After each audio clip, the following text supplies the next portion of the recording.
Hello, everyone, and welcome back to Unboxing Theories. Here we are again. Pretty much, I just want to make this video talking a little bit about my thoughts about Season 2 and what might come in Season 2. So we know History of Kingdom Part 1 is finished, and as a matter of fact, they gave us information on what we are going to see in Season 2.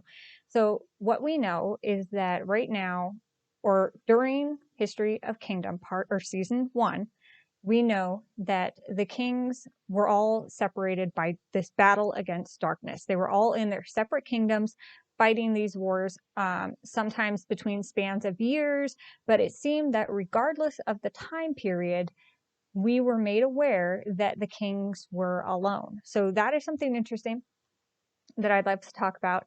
But also, okay, so they fought in their kingdoms, they fought against darkness, and they won against darkness is what they're telling us in the lore. And now they have all somehow converged on Earth, and the only one that is aware of what is going on is Louis. Louis is the only one who knows that they were these beings created to fight the darkness, and they're these special kings, right? And he is the only one that is aware of what they're meant to do. The other kings all ended up on Earth, and for some reason, they're all just living normal lives, not sure what's going on. And Louis managed to get them to all join the K-pop group, Kingdom, and he's using music to awaken them from their memory loss or, whatever it is that's going on with them, right? Super interesting stuff. So basically, I think what we are going to see is going to be each comeback in season 2 is going to focus on a king that is awakening to their power. So in season 1, we obviously saw their kingdoms and their battles against darkness and what happened to them. In season 2, we are going to be seeing the kings in their ordinary everyday lives on Earth, and one by one, they're going to be awakened to their power. And Louis will just be like, hey guys, took you long enough, he'll just be there like, okay, let's go. Because they have to save Earth from some sort of impending doom, some sort of apocalypse that Louis is aware of. So I think that is what we are going to be seeing with each comeback. So that means that it may be similar to like what we saw in season 1 with each king being a feature. We may still have each king being a feature, but it's going to be them being featured as they awaken into their power from apparent normalcy. Like they think that they're just these normal guys, but really they are going to awaken their power. So that is what I think. That is the basic level that I think we're going to be getting from season 2. But I also wanted to discuss some interesting things about season 1, like the fact that the kings, we know they were all separated by darkness in season 1, but all of the kings, we see all of them in the perspective music videos, right? And that's because they're a group. Like I said before, they're a group. We need to see them. They're all telling the story of that specific king together. Like, say, in Excalibur, they're all telling the story of Arthur. But what I think is really going on is that despite the kings actually being alone, it makes me think that the other kings that were present there were almost like a memory or a mirage or a vision because the main king missed them so much or needed their strength. Or the scenes with the kings involved were literally memories. So the scenes where we see, so let's talk Karma. The scene where Chiyu goes to meet with Jahan. That was actually a memory prior to the darkness coming to his kingdom, prior to the darkness coming to Arthur's kingdom, because it said that Chiyu and Arthur were actually fighting darkness at the same time in the timeline. So prior to that, he had this time with Jahan and he wanted to protect them no matter what, right? Or if you look at Dan, we obviously see him, a lot of the cutscenes that were just like theatrical scenes, cinematic scenes in the music video show him fighting alone. So to me, that automatically, even before we got all this information, I was like, well, when the people came and attacked him, he was alone. The other kings weren't there. And I had speculated that maybe he couldn't get word to the other kingdoms for help. But now that we know that all this different time and space shenanigans going on, obviously he was alone. But there were scenes of them in the springtime, right? Scenes of them together in the spring walking. And obviously we have the Song of Dan, which happened, you know, prior to that as well. Instead of it being so immediately after, I think it actually took a lot longer to get there. I think these memories were really from the past. And that's why he sees them so that's why we see them in the music video. That's why they see them in the music video. And I think that it's more of a memory thing. So like, you know, same with Mujin, he was alone at the end, and all the planning that you saw, like we saw Arthur with the seal, right? He gave it to Louis and all of that stuff. That all could have happened way before the darkness showed up and before they were all split up. It's a memory of the past. That's what I think, you know. And all of what happened in Louis' music video could have been memories. And honestly, that makes sense to me because the music video, his music video, didn't have the same like motivation that the other kings had. Like there was always something making the kings fight, something that the kings needed to achieve, something the kings needed to retrieve, like, you know, the Heart of the Sun, Excalibur, you know, whatever. There was always something, an impending doom going on.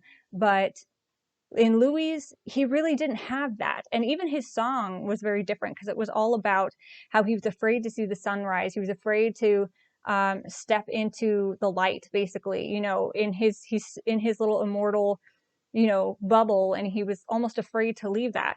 But now at the end, he becomes not afraid of that. He's ready to step out. He's ready to do that. And to me, that is speaking to the fact that Louis was like an island, right? I think he even refers to himself that way. He was like an island. He was alone and he found his way to Earth somehow, some way or another. We know he has a kingdom in their special world. We know that they all have kingdoms in their special world. That's the map in History of Kingdom Part 3, Ivan. In the album, I've done a video on that. So we know they all have kingdoms, but somehow he ended up on Earth. And he loved it there. And he was kind of afraid maybe to go back. Maybe he felt like, you know, even though he wanted to be with the other kings, he had all these memories of times with the other kings, which could have been time spent in his kingdom, in their world. But somehow he's now having the memories while he's on Earth, right? He's remembering back to the times back in his old kingdom where they all used to hang out together before they were separated by darkness. And but then he realizes that he's left them and he has to find a way to get back to them. And that's where we, you know, he finds them. They're all, as was mentioned at the beginning, is all the kings were kind of gravitate to each other because they need each other. And so he knew that on Earth they would gravitate to each other in some way or another. And so that's why he went looking for them, to get them together so they could be part of this music and hopefully awaken in that way. So I really think that that was that's why Louis always felt so different to me. And I love that now we know why. And of course, you know, we have some music videos where we saw the kings with them at the end, or saw them in those special scenes, right? Like Jahan's video that just came out, we see the kings all standing with Jahan at the end when he's going to retrieve the Heart of the Sun, or even during his whole travel, they're with him. But I think that that's all meant to be a memory or a mirage or something that's not really there. He's really on his own. Everything they're doing on their own. And same with Arthur. Arthur, you know, you see all the kings at the end cheering for him, right? But it was really just a memory of the past. So I think that's just something interesting. And Ivan's a little more tricky, but because his kingdom is very magical and all that. So a lot of that could have been visions or hallucinations or something like that, especially with like the context of everything going on. The other thing, but that being said, that's what I think is going on there with the other kings being in the music videos. I wanted to make sure I tied that knot before I moved on. The other thing that I think is interesting to talk about is I think that the kings that perished in their fights are the ones that ended up on Earth. And mind you, you are already saying not all of the kings perished. What about Arthur? What about Jahan? What about... You're right. You're right. Not all of the... What about Juan, right? You're right. Not all of the kings perished. But I think there may be a reason. So I think that Dan, he perished in his fight against darkness. And he ascended, right? But I think that means that that's when he ended up on Earth, right after that. Fate Ivan perished. The Ivan all in white. He perished in the fight against for the Black Crown, right, against Chaos. And I think that that Ivan, the good Ivan, if you will, is the one that had ended up on Earth, whereas Chaos Ivan is still reigning in the Kingdom of Snow. That's what I think. And then we have, you know, we know Chiyu perished, and we obviously know Chiyu will not be in anything going forward, but Wan took his place as he gave his mission to Wan. And that, him passing the mission on to Wan, caused him to somehow end up on Earth and somehow stripped of his memories. The ones that survived, I mean, you could say, like, I mean, at one point in Excalibur, Arthur actually stabs himself with Excalibur. Now, mind you, that's like near the end of the music video, but not quite the end of the music video. But I think that that could have been the moment when he ended up on Earth. And then who else do we have? Jahan obviously survives, but there must be a cataclysmic moment when they end up being sent to Earth for some reason or another. Whenever they finish their duty, whether they live or die, they somehow end up there. But I just think that bit with Ivan that's my theory. I think that that would be fun. So yeah, those are just kind of my ideas, that maybe the ones that perished are the ones that end up there. And I think that maybe the ones that survived their fight and ended up on Earth are the ones that are going to awaken first, because it's like less of a struggle to remember. Like if you know, lost your memories, but you know, you kind of end up down there.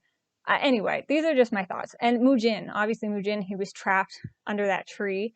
I think that at that point, at some point right then and there, even though he lost himself to that possession, that's when he ended up there.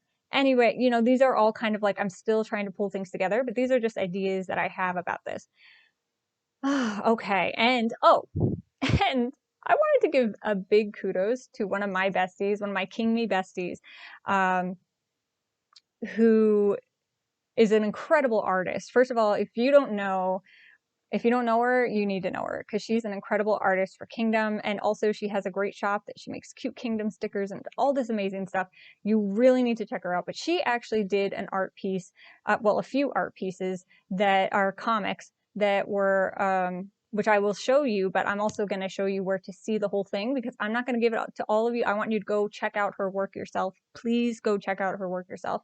But she actually predicted this from the beginning, which is crazy. I think the first time she posted something on this was during Louis' era, but then she had done other comics where she predicted that Kingdom were like all together in their world and then ended up on Earth and in a K-pop group together.